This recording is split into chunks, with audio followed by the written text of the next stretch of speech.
In this example, I'm going to show you how to perform nonlinear regression analysis using statistical software.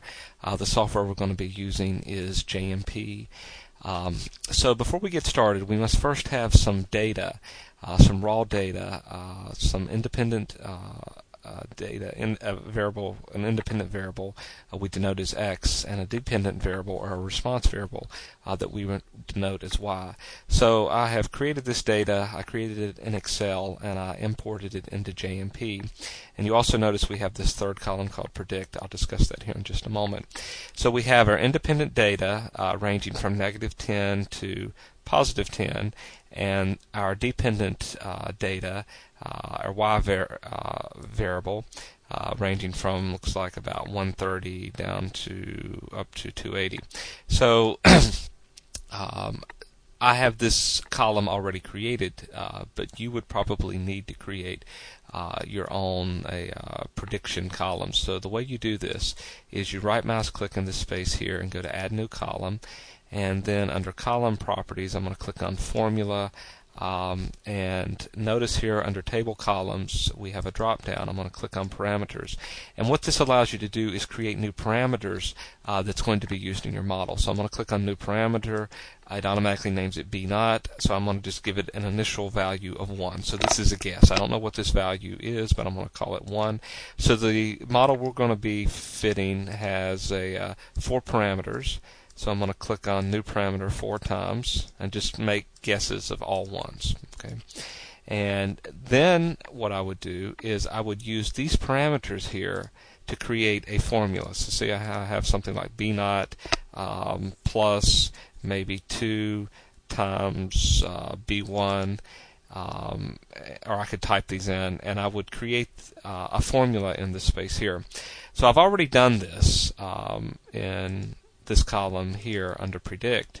So let's just take a look at what this formula is. I click on this formula, and you see that the equation I'm going to try to fit is B naught plus B1 divided by 1 plus e raised to the B2 plus B3 times x, where x is my my independent variable. So this is the formula that I'm going to be using trying to predict y from x. And when you hit OK, what you find is it automatically creates these values for you. So it creates, if you were to plug -10 into that equation, you would find the response, or the value, is 118.62, whereas the actual data we have, the measured data, is 100.81 or 0.82. So what we want to do is try to fit x and y to one another based on this formula. So the way we're going to do this is we're going to click on Analyze, go down to Modeling and Nonlinear. My prediction formula, I'm going to use the column predict, so I simply click on this button and make sure that this column is highlighted. My response is going to be y, so this is my actual data. I'm going to click on this. So it's going to try to fit these two columns to one another. And these are the parameters that it's already solved for, but we'll go in and resolve for them here in just a moment. So I click on OK, and I'm going to plug in values of 1 because I'm going to assume I don't know what these values are. And when I click on Go, it starts with this initial guess and then uses some algorithm to go in and make predictions of what these values should be, such that we minimize the total sum of squares. And we can see that this is my actual data, all of these, this scatter point, and this is the curve that has been fitted. So if I were to move these parameters up and down, we can see how my curve responds. Okay, so the values that it has set has these values here. These are the best guesses that the program set these values at. Now I can go in and create confidence limits also around these values, and when I do this, I can see that associated with each one of these estimates is a lower and upper confidence limit. And if you know a little bit about statistics, we can see that because 0 isn't included in any one of these bounds, it means that each one of these parameters are statistically significant. So let's assume, for instance, that this value, B3, had have been 0. or 0 had been included in this confidence limit, then we could not assume that this estimate was significantly different from 0.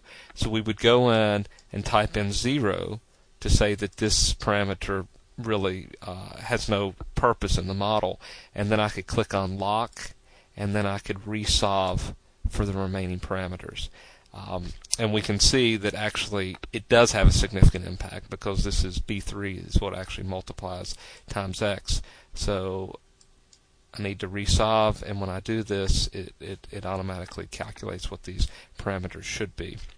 I can also go in and create my prediction confidence limits. So if I click this, what it will do is it will create a column that has my upper and lower values for my confidence limits, and I can also create individual confidence limits, and then it creates these lower and upper confidence limits.